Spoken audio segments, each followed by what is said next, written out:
After opening and cleaning, the fiber is transported to the carding line.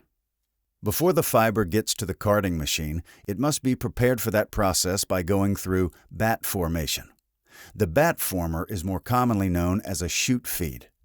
The chute feed further opens the fiber tufts and forms a continuous, mat-like bat structure.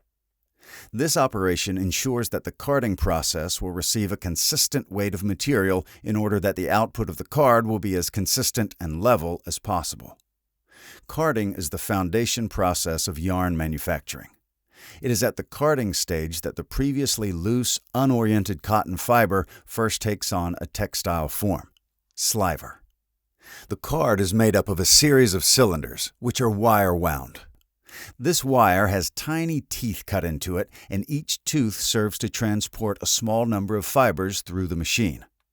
There are also wire-covered surfaces called flats that come in close proximity to the main cylinder. This is the area where most of the carding action takes place.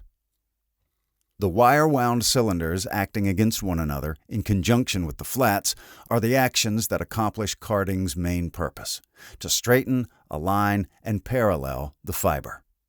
The card is also a very efficient cleaner and removes a significant amount of trash and dust particles as well. After the semi-aligned fiber is removed, doffed, from the last cylinder, it is condensed into a sliver using a trumpet, or funnel. The sliver is then coiled into a can for temporary storage and transport to the next process.